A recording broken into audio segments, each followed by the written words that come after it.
سیرت کا مطالعہ کرتے ہیں تو امام کے بہت سارے القابات ہیں،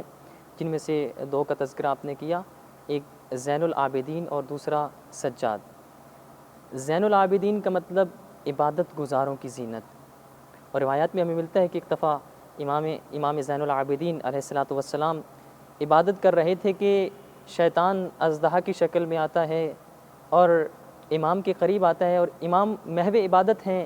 لیکن وہ قریب آتا ہے اور امام کے پاؤں کی طرف سے امام کے انگوٹھے کو اپنے منہ میں ڈال کر اسے کاٹنا شروع کرتا ہے تاکہ امام کی عبادت میں خلل آ جائے۔ لیکن امام جو ہمتاً اپنی عبادت میں مصروف ہیں اور امام کا رجحان کامل بارگاہ ازدی میں ہے، امام کی عبادت میں کوئی خلل نہیں آیا، امام اپنی عبادت میں مصروف ہیں اور امام نے عبادت کو مکمل کیا، اور جب امام نے عبادت کو مکمل کیا تو اس وقت شیطان کو اپنے سے دور کیا اور دفع کیا، اور ہاتف غیبی سے 3 دفعہ یہ آواز آئی، انت زین العابدین، کہ تو ہی وہ شخصیت ہے جو عبادت گزاروں کی زینت ہے۔ اور یہ جو زین العابدین کا لقب پایا امام نے، یہ کوئی معمولی بات نہیں ہے۔ اور میں یہاں عرض کرتا چلوں کہ اگر کسی قبیلہ میں یا کسی خاندان کے اندر کوئی شخصیت معروف یا مشہور ہو جائے اور اس کا رتبہ بلند ہو جائے اور وہ باقی لوگوں کے لیے پہچان کا ذریعہ بن جائے، تو اس خاندان اور قبیلہ میں آنے والا بعد میں جو اس کے بعد آئے گا شخص، بعد میں آنے والا ہر شخص اس شخصیت کے نام سے پہچانا جاتا ہے۔ اگر کسی کا باپ مشہور ہو گیا ہے تو اس کا بیٹا اپنے باپ کے نام سے پہچانا جاتا ہے، وہ جتنی بھی محنت کر لے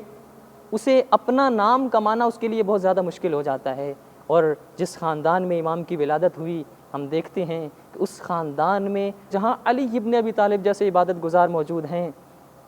کہ خود امام زین العابدین فرماتے ہیں کہ جب لوگ ان کی عاشقانہ عبادت کو دیکھ کر ان سے کہتے تھے آپ تو امیر المؤمنین سے بھی زیادہ عبادت کرتے ہیں، تو امام نے فرمایا کہ میں نے امیر المؤمنین کے ایک دن کی اعمال پر نظر کی تو مجھ پر واضح ہو گیا کہ میں سال بھر بھی امیر المؤمنین کے ایک دن کی اعمال کی برابری نہیں کر سکتا۔ سبحان اللہ۔ تو وہ امیر المؤمنین جو اتنی زیادہ عبادت کیا کرتے تھے، تو جس خاندان میں رسول اکرم جیسے عبادت گزار موجود ہوں، جس خاندان میں علی ابن ابی طالب جیسے عبادت گزار موجود ہوں، اس خاندان میں آ کر زین العابدین کا لقب پانا کمال ہے۔ سبحان اللہ، سبحان اللہ۔ اور